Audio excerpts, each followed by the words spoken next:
Hello, Froggy here. There are many barriers to exploration in Destiny. Some metaphorical, but mostly just literal. Today, I want to go over several techniques that will help you triumph over these trials, and continue traveling in the direction you choose as you traverse the world of Destiny. One of the most common barriers that you'll run into is the pushback barrier, or soft wall. This form of barrier can be identified as a region that sort of bounces you backwards if you run into it. They're the easiest sort to deal with. When it pushes you, you push it right back. One way to do this is by swinging your sword. This will pull you forwards during the animation, negating the push barrier. In Shadowkeep, we got a new form of pushback barrier, the darkness barrier. This one gives a bit of a screen flash when it pushes you back, but it's easily negated by just spamming slide. The darkness is going to have to try a bit harder than that if they want to keep us out. In addition to sliding and sorting, Titans have another great barrier push up their sleeves, the shoulder charge. As long as you don't hit something, you can use it again on your next jump. But hunters are the true kings here. If Blade Barrage can't push into it, nothing can. With what I've said so far, you may be under the impression that pushback barriers are merely a minor inconvenience, but they can get so much worse. The pushback barrier has an older brother, the dreaded box. The box is a giant barrier surrounding the playable spaces of most Destiny maps. It consists of giant pushback barriers on all sides, as well as a ceiling and a kill floor which prevent you from going above or below it. Generally speaking, if you're in the box and your destination is out of it, you will not be getting there. For a few glorious months, we had the Quantum Finisher, which allowed you to effectively teleport outside the box, but that has since been patched. Nowadays, if you want to escape it, your best bet is the Dreaming City. In the Strand, after the Heroic Public event, you're teleported back up to the regular map. This is a relative teleport. If you hit it from above, you'll be teleported up much higher than you're supposed to, and end up outside of the box. This leaves you free to explore as far as you want, at least until you hit the true edge of the map, after which no more exploration is possible. Even if you find yourself outside of the box, the danger it presents is not over. If you stray too close to it, it'll pull you right back in with no chance of escape. And while this can lead to some very amusing clips, it's probably not what you want. While we're on the topic of things that'll cut your exploration short, I should probably mention kill barriers. These are regions of space where no fun is allowed, generally put where Bungie doesn't want you doing any exploration. Unfortunately, the only thing to do when you hit these is die, so best to avoid them. You can generally do this by pretending that you're in a part of the map where you're supposed to be. In this case, I stick to the middle of a tunnel, which is where the darkness tractor beam would pull you. Turnback zones are a bit more polite. Instead of demanding that you immediately die, they give you about 4 seconds to turn back. However, if you stay too long, they will not hesitate to kill you. Oftentimes, they're backed up by other barriers like pushbacks or kill zones. If they're not, however, you can take advantage of this 4-second reprieve to push through to the other side. Joining allies regions are kinder still. They give you 5 seconds and then calmly escort you back to the allowable spaces. If you want to get by these, you'll have to sneak out when they're not paying attention. Joining allies areas are generally set up during missions after certain triggers, you can either go before these triggers are hit, or do what I usually do and just glitch out of the map on patrol. Mission barriers have the exact opposite problem. These generally block off regions for specific strikes or missions. They come in many different forms, usually like some sort of shield, although they can be doors.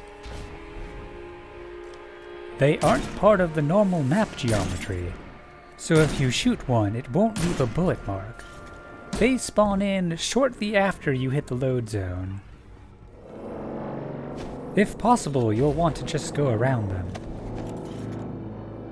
If you can't go around them, you'll need to scoot through before they load in. They load slower if you're on a laggy internet connection. So if your connection is busy, you might get a few extra seconds.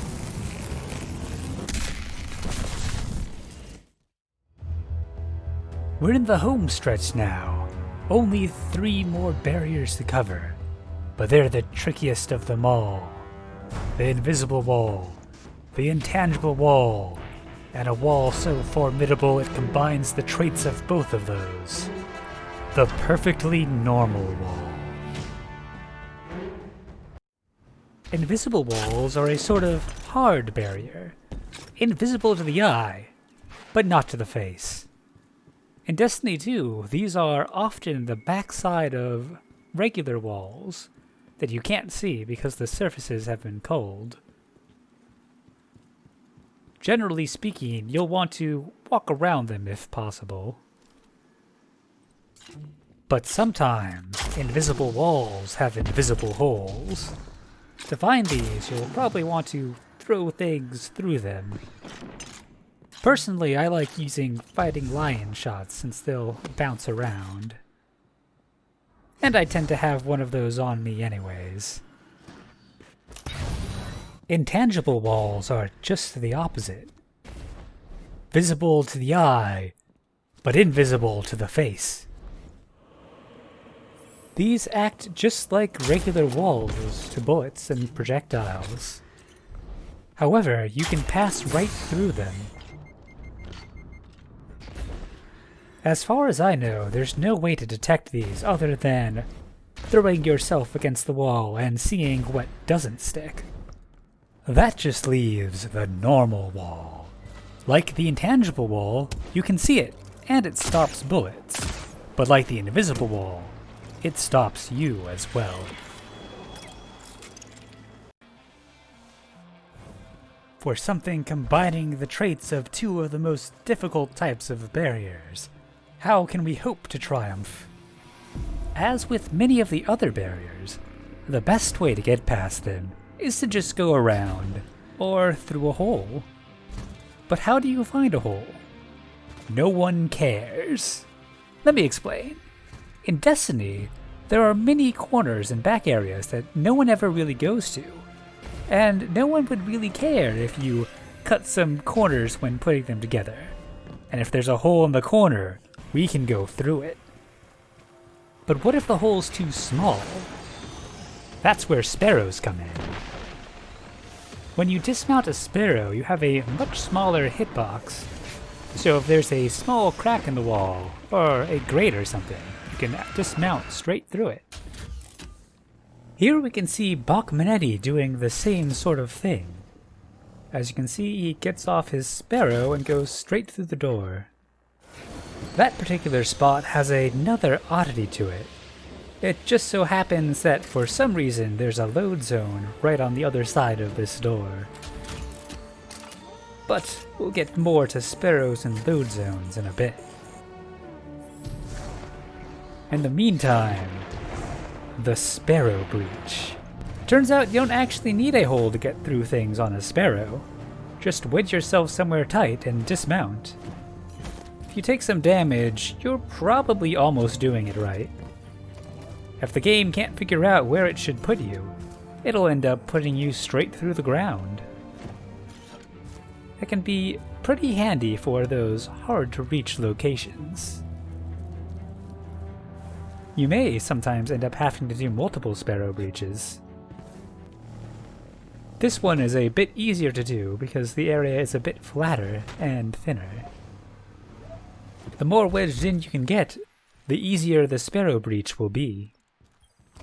If at first you don't succeed, try again. The easiest Sparrow Breach I know is right outside of the reservoir. This is a nice flat uniform area, and you'll Sparrow Breach almost every time you try. Usually, it's not that easy. There is one more style of Sparrow Breach, but it's quite difficult to do on PC, because you need a long load zone. Here I do a bit of shenanigans to confuse the preloading sequence.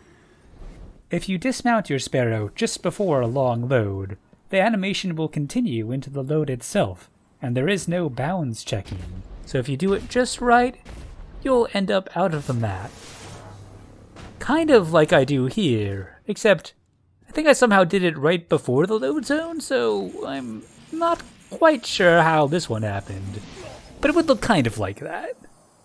And last, but certainly not least, Titan Slithering. This uses Code of the Missile along a pushback barrier or ceiling, and lets you go right through them. It's great for reaching areas that are otherwise impossible. You may already be familiar with this from its use in the Prophecy Dungeon to skip the first area. It's quite a versatile technique. Well, that about covers it for now. We covered a lot. So before I go, a quick recap. Pushback barriers can be pushed during animations that move or pull you, like slides, swords, and supers, to avoid kill zones, act like you belong, following the in-map paths.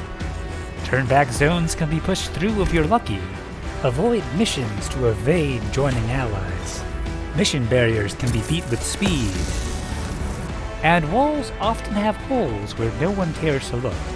If you can't go through or around, Sparrow Breach under or Titan Slither above. And that's all for now. Hopefully these tips and tricks will help you push through barriers and continue exploring the wide world of Destiny.